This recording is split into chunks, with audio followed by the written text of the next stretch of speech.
जी ठीक चलो जी बिल्कुल। मैं मियाँ आसफ अली ਤੇ ਬਾਬਾ ਜੀ ਗੁਰੂ ਨਾਨਕ ਦੇਵ ਜੀ ਦੇ ਜਨਮ ਦਿਨ ਦੀਆਂ ਤਕਰੀਬਾਤ ਸ਼ਿਰਕਤ ਲਈ ਪੂਰੇ ਇੰਡੀਆ ਤੋਂ ਇੱਥੇ ਸਿੱਖ ਯਾਤਰੀ ਆ ਰਹੇ ਆ ਤੇ ਇਸ ਟਾਈਮ ਮੇਰੇ ਨਾਲ ਮੌਜੂਦ ਹੈ। ਇਹਨਾਂ ਕੋਲੋਂ ਜਾਣਦੇ ਅਸੀਂ ਜੀ ਕੀ ਨਾਂ ਤੁਹਾਡਾ ਤੇ ਕਿੱਥੋਂ ਆਏ ਹੋ? जी मेरा नाम लवीना गुरनानी है और मैं एमपी से आई हूँ अपने भोपाल से। भोपाल सिटी से। भोपाल सिटी बैरागढ़। अच्छा वाह जी। भोपाल बड़ा तारीखी शहर है ਤੁਹਾਨੂੰ ਪਤਾ ਤੇ ਉਹਨਾਂ ਦਾ ਬੜਾ पुराना और बड़ा एक नामवर नवाब हमीदुल्ला खान वाला ते अच्छा वहाँ पे अभी भी ये नवाब खानदान मौजूद है? इतना तो अभी इतना मुझे आइडिया नहीं है। अच्छा। बट उनकी जो है जो चलती आ रही है उनकी पुष्टि जो भी है वो तो अभी तक है। अच्छा। और वही तब चल रही है। अच्छा कैसा इलाका है भोपाल? भोपाल तो राजधानी है दिल्ली की, बहुत ही बढ़िया है। अच्छा खूबसूरत इलाका है, बहुत सरसब्ज है कि ग्रीनरी है? बिल्कुल ग्रीनरी है और बिल्कुल एकदम हील है, मस्त है, अच्छा है। अच्छा वहाँ पे काश्तकारी भी होती है? सॉरी। यानी कि कल्टीवेशन होती है फसलें वगैरह? हाँ बिल्कुल बिल्कुल ये तो अच्छा। हर बिल्कुल है। अच्छा तो भोपाल में जो तारीखी जगह है वो भी मौजूद है अभी तक, हिस्टोरिकल प्लेसेस? हाँ बिल्कुल बहुत सारे हैं हिस्टोरिकल प्लेसेस। अच्छा। जी जी बिल्कुल है। तो आप कितने लोग आए हो?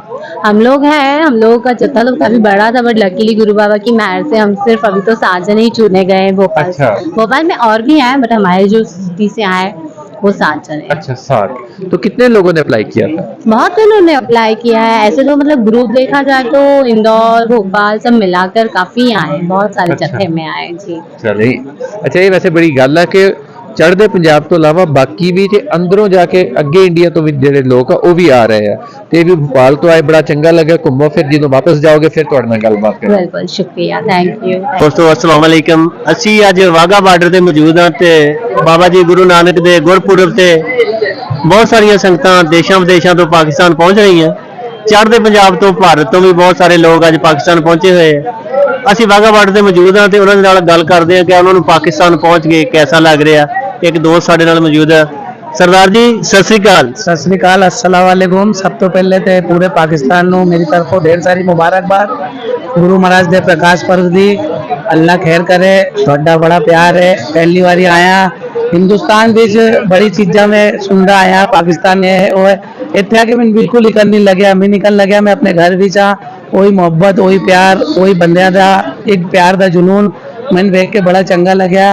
और मैं सारे इंडिया की तरफों सारे पाकिस्तान को मुबारकबाद देना दिल तो शुक्रिया अदा करना कि तुसीं सानूं इन्ना प्यार दिता इन्ना मान दिता। ये प्यार ये मान हमेशा साडे उत्ते बना रहे। तुसीं लोग भी हिंदुस्तान आओ असीं तुहाडा वेलकम करिए तुहानूं प्यार करिए। ये साडी बड़ी इच्छा है। ये इच्छा का सम्मान होना चाहिए। ये सियासत बंद होनी चाहिए। दोवे मुल्कां च प्यार मोहब्बत अमन भाईचारा हमेशा की तरह कायम होना चाहिए। सरदार जी ਜਦੋਂ ਤੁਸੀਂ ਪਾਕਿस्तान एंटर ਹੋਏ ਆ ਜਿਹੜੀ ਸਾਡੇ ਲੋਕਾਂ ਨੇ ਤੁਹਾਨੂੰ ਵੈਲਕਮ ਕੀਤਾ ਉਹਨਾਂ ਦਾ ਮਿਲਨ ਵਰਤਨ ਉਹਨਾਂ ਦੇ ਨਾਲ ਗੱਲਬਾਤ ਕਰਨ ਦਾ ਜਿਹੜਾ ਉਹਨਾਂ ਦਾ ਤਰੀਕਾ ਸੀ ਤੁਹਾਨੂੰ कैसा ਲੱਗਿਆ? देखो बंदे इंटर होने तो पहले सन बड़ा कुछ आख दें जी पाकिस्तान इकन है पाकिस्तान इतने आके कल लगे नहीं कोई इकन है। ये पाकिस्तान साडा एक मुल्क नहीं है साडा छोटा भरा है ਜਿਹਦੇ ਨਾਲ ਸਾਨੂੰ ਸ਼ੁਰੂ ਤੋਂ ਪਿਆਰ ਹੈ। ਸਾਡੇ ਪੁਰਖੇ ਇੱਥੇ ਲਾਹੌਰ ਦੇ ਕੋਲ ਹੀ ਰਹਿ ਕੇ ਗਏ ਨੇ। ਉਹ ਸਾਨੂੰ ਦੱਸਦੇ ਹਨ ਪਾਕਿਸਤਾਨ ਵਿੱਚ ਇਕਨ ਕੁਝ ਵੀ ਨਹੀਂ ਹੁੰਦਾ। ਸਾਰੀ ਅਕਲੀਅਤ ਪਿਆਰ ਨਾਲ ਰਹਿੰਦੀ ਹੈ। ਸਾਰਿਆਂ ਦਾ ਪਿਆਰ ਹੈ। ਸਾਂਝਾ ਚੁੱਲ੍ਹਾ ਹੈ। ਚੜ੍ਹਦੇ ਪੰਜਾਬ ਤੋਂ ਲਹਿੰਦੇ ਪੰਜਾਬ ਸਾਡਾ ਸਾਂਝਾ ਚੁੱਲ੍ਹਾ ਹੀ ਹੈ।